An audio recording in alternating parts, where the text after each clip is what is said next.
1. Bisikan nafsu mengajak hati agar mau menggerakkan anggota tubuhnya untuk memenuhi syahwat yang condong pada kenikmatan duniawi. Selain itu, bisikan nafsu cenderung mengarahkan pada perbuatan maksiat. 2. Bisikan setan mengajak hati agar mau melakukan perbuatan dosa dan maksiat yang bisa menyebabkan kehancuran manusia di dunia maupun akhirat. Bisikan ini juga cenderung pada kekufuran, musyrik, mengeluh, berburuk sangka pada Allah, serta menunda tobat. 3. Bisikan ruh berbeda dengan dua bisikan sebelumnya. Bisikan ruh mengajak manusia agar bisa mengikuti kebenaran dan ketaatan kepada Allah serta kegiatan apapun yang bisa membawa pada keselamatan di dunia maupun di akhirat. 4. Bisikan malaikat sangat mirip dengan bisikan ruh. Suaranya akan menembus dinding hati untuk mengajak manusia agar mengikuti kebenaran dan patuh pada perintah Allah. Bisikan ini juga mengajak kepada hal-hal yang sesuai dengan ilmu pengetahuan sehingga bisa membawa manusia pada keselamatan di dunia maupun akhirat. 5. Bisikan akal merupakan bisikan yang bersifat dinamis dan menjadi perangkat pendukung. Di satu waktu, bisikan ini terkadang memberikan dukungan pada bisikan nafsu dan setan yang mengajak pada keburukan dan kehancuran. Maka tidak aneh ketika ada orang pintar malah menggunakan kepintarannya untuk berbuat kejahatan. Namun di waktu yang lain, bisikan ini juga terkadang mendukung pada bisikan ruh dan malaikat yang membawa pada kebaikan dan kemaslahatan. Maka banyak juga orang pintar yang menggunakan kepintarannya untuk kemaslahatan manusia. Itulah hikmah yang dianugerahkan oleh Allah kepada umat manusia agar mampu memilah dan memilih antara yang hak dan batil. 6. Bisikan yakin adalah ruhnya keimanan dan sumber ilmu yang berasal dari Allah. Bisikan ini bersifat eksklusif karena hanya diberikan kepada para kekasihnya. Untuk mendapatkan bisikan ini mesti melewati perjuangan lahir dan batin serta mendapatkan persetujuan dari Allah. Artinya, orang-orang yang mendapatkan bisikan ini adalah mereka yang dikehendaki dan dipilih langsung oleh Allah. 1. Bisikan nafsu mengajak hati agar mau menggerakkan anggota tubuhnya untuk memenuhi syahwat yang condong pada kenikmatan duniawi. Selain itu, bisikan nafsu cenderung mengarahkan pada perbuatan maksiat.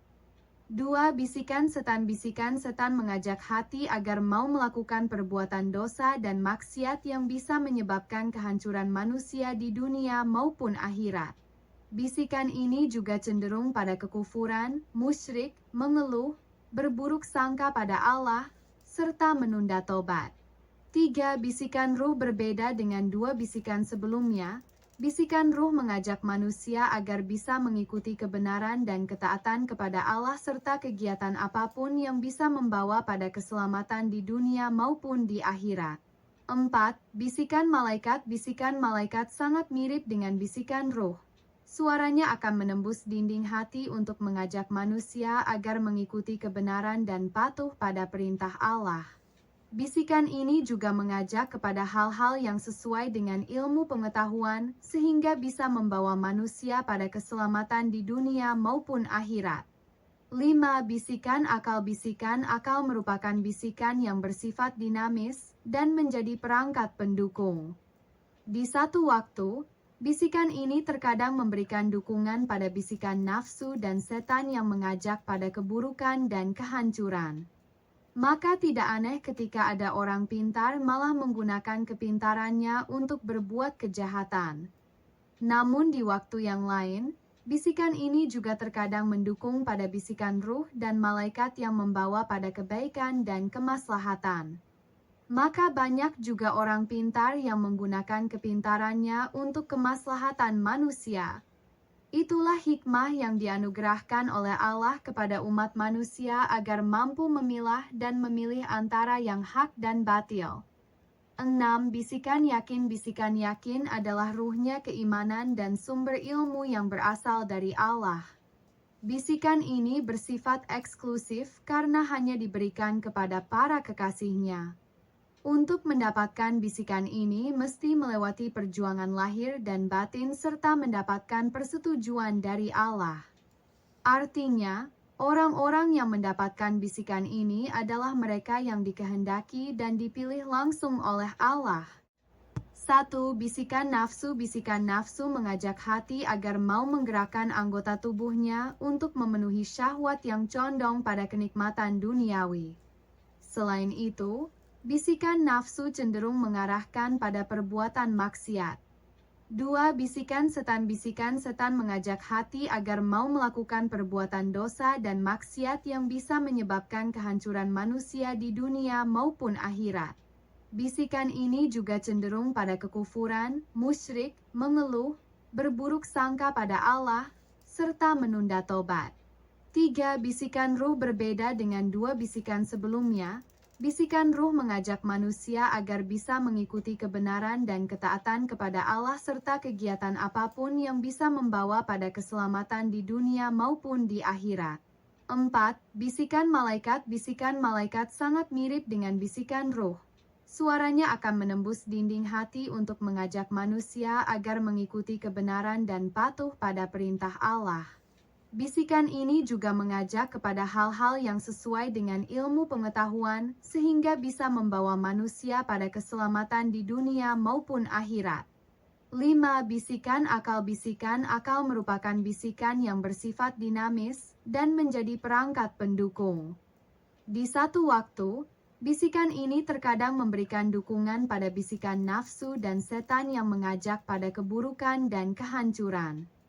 Maka tidak aneh ketika ada orang pintar malah menggunakan kepintarannya untuk berbuat kejahatan. Namun di waktu yang lain, bisikan ini juga terkadang mendukung pada bisikan ruh dan malaikat yang membawa pada kebaikan dan kemaslahatan.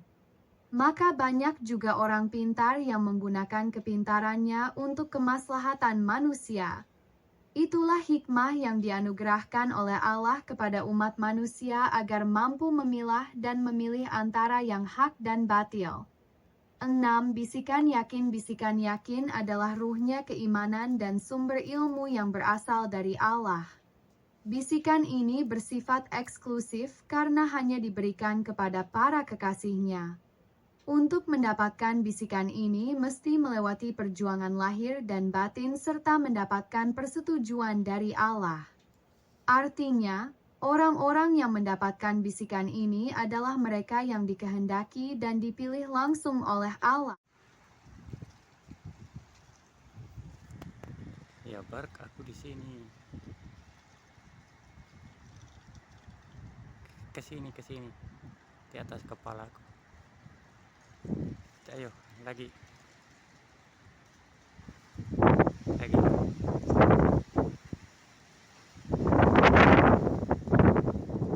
Oh, di sana terus. Sini. Ke sini. Masya Allah, la quwata illa